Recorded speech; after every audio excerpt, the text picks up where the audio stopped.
Alors, concernant les ISO en photo de nuit pour photographier la Voie lactée et les étoiles en général, on entend, là pareil, c'est encore de la théorie, on entend très souvent dire qu'il ne faut pas grimper trop haut concernant les ISO, puisque sinon le bruit sera trop important et la valeur maxi recommandée qu'on entend souvent, c'est 3200 ou 6400. Il ne faut pas dépasser ces valeurs, ça c'est la théorie.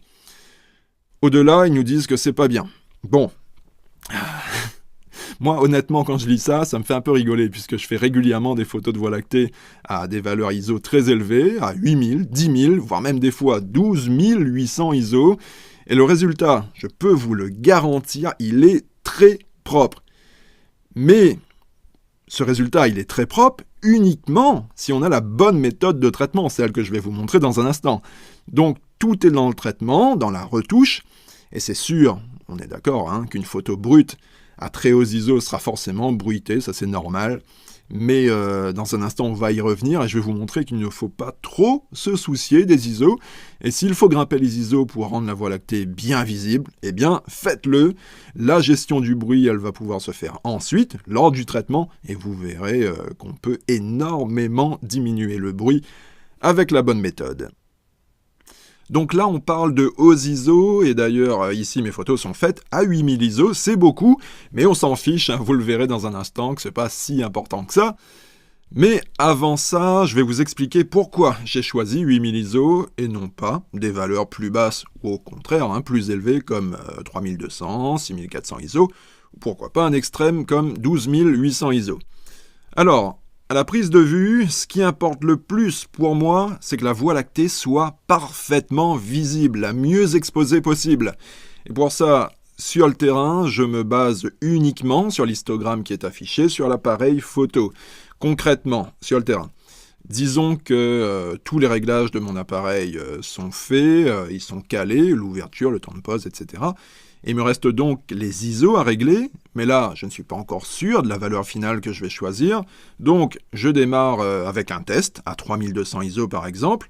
Je fais une première photo, je vérifie l'histogramme sur l'appareil photo. Si l'histogramme est trop calé à gauche, c'est que ma photo est sous-exposée. Donc, je vais devoir grimper les ISO, c'est logique. Donc, je grimpe comme ça, peu à peu, les ISO, je fais une photo test à chaque fois.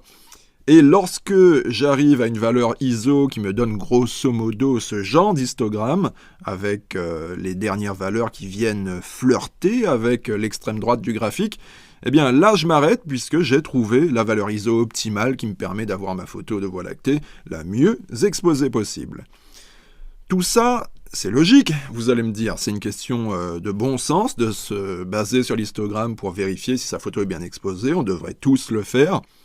Mais de nuit, les choses sont un peu différentes puisqu'il fait sombre, très sombre, et l'écran de l'appareil photo est lui très lumineux.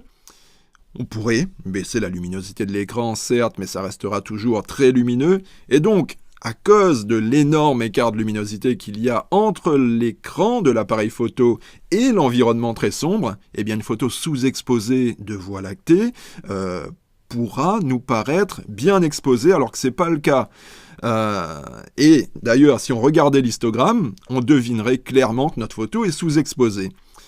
Et d'ailleurs, ça vous est peut-être déjà arrivé, mais lorsque vous allez shooter de la Voie lactée, et que le lendemain, par exemple 2 jours, vous re-regardez les photos que vous avez prises la veille de nuit, eh bien, vos photos vont vous paraître beaucoup plus sombres, alors que la veille de nuit, elles semblaient très lumineuses.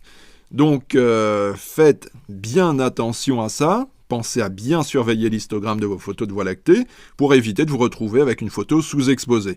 Et s'il faut pour ça, pour que votre photo soit bien exposée, grimper les ISO, eh bien faites-le, grimpez à 6400, 8000 et même si 10 000 ISO sont nécessaires, eh bien faites-le, il y aura du bruit, certes, mais le plus important, c'est que votre photo ait capturé suffisamment de lumière, donc suffisamment d'informations, informations qui nous seront utiles plus tard pour révéler le maximum de détails et de couleurs dans la Voie lactée.